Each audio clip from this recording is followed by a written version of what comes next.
രാജ്യത്തെ നടുക്കിയ ഡൽഹിയിൽ ചെങ്കോട്ടയ്ക്ക് സമീപത്തുണ്ടായ സ്ഫോടനത്തിൽ 10 പേർക്ക് ജീവൻ നഷ്ടമായി. പരിക്കേറ്റ നിരവധി പേർ ആശുപത്രിയിൽ ചികിത്സയിലാണ്. പ്രധാനമന്ത്രിയും രാഷ്ട്രപതിയും അടക്കമുള്ളവർ അനുശോചനം രേഖപ്പെടുത്തി. പഴുതടച്ച സമഗ്ര അന്വേഷണം നടത്തുമെന്ന് ഉറപ്പു നൽകി കേന്ദ്ര ആഭ്യന്തരമന്ത്രി അമിത് ഷാ.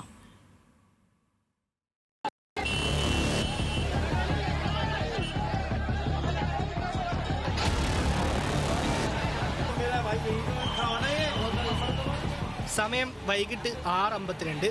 ഡൽഹി ചെങ്കോട്ട മെട്രോ സ്റ്റേഷന് സമീപമുള്ള സിഗ്നൽ. പെട്ടെന്നായിരുന്നു നഗരത്തെ നടുക്കിയുള്ള സ്ഫോടനം. സിഗ്നലിലൂടെ വേഗം കുറച്ചു വന്ന കാറാണ് ഒരു നിമിഷം കൊണ്ട് തീഗോളമായി മാറിയത്. സമീപമുണ്ടായിരുന്ന വാഹനങ്ങളിലേക്കും തീ പടർന്നു. 6 കാറുകളും 2 ഇ-റിക്ഷകളും ഒരു ഓട്ടോറിക്ഷയും കത്തിയമർന്നു. നഗരം തന്നെ ഞെട്ടിത്തരിച്ചു നിന്ന നിമിഷം.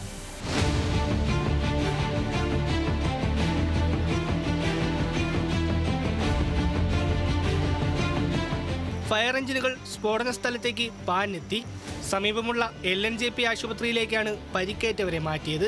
മരിച്ചവരിൽ പലർക്കും ആശുപത്രിയിൽ എത്തും മുൻപേ ജീവൻ നഷ്ടമായിരുന്നു.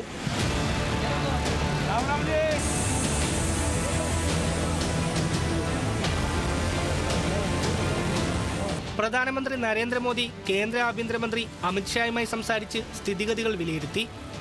അമിത് ഷാ രാത്രി തന്നെ സ്ഫോടനം നടന്ന സ്ഥലവും പരിക്കേറ്റവരുള്ള ആശുപത്രിയും സന്ദർശിച്ചു. ഡൽഹി പോലീസ് കമ്മീഷണർ സതീഷ് ഗോർച്ചയുമായി അമിത് ഷാ ചർച്ച നടത്തി. NIA, NSG, ഡൽഹി പോലീസ് അടക്കമുള്ളവർ സ്ഥലത്ത് പരിശോധന നടത്തി. ഹരിയാന രജിസ്ട്രേഷനിലുള്ള ഹ്യുണ്ടായി i20 കാറാണ് പൊട്ടിത്തെറിച്ചത്. ഉടമയായ നദീം ഖാനെ കസ്റ്റഡിയിലെടുത്തതായാണ് വിവരം. ഒരു സാധ്യതയും വിട്ടുകളയാതെയാണ് അന്വേഷണമെന്ന് അമിത് ഷാ വ്യക്തമാക്കി.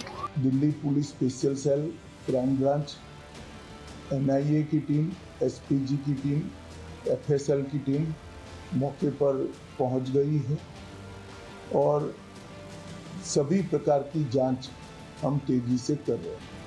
സ്ഫോടനത്തിന് പിന്നാലെ രാജ്യം കനത്ത ജാഗ്രതയിലാണ്. കേരളം അടക്കമുള്ള ഇടങ്ങളിൽ രാത്രി തന്നെ പരിശോധന നടന്നു.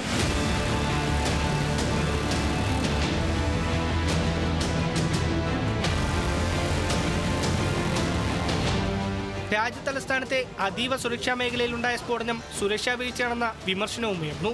സുരക്ഷയിലുണ്ടായ വീഴ്ച അവഗണിക്കാനാകില്ലെന്ന് ആം ആദ്മി പാർട്ടി നേതാവ് അരവിന്ദ് കെജ്രിവാൾ പറഞ്ഞു. National desk, news Malayalam.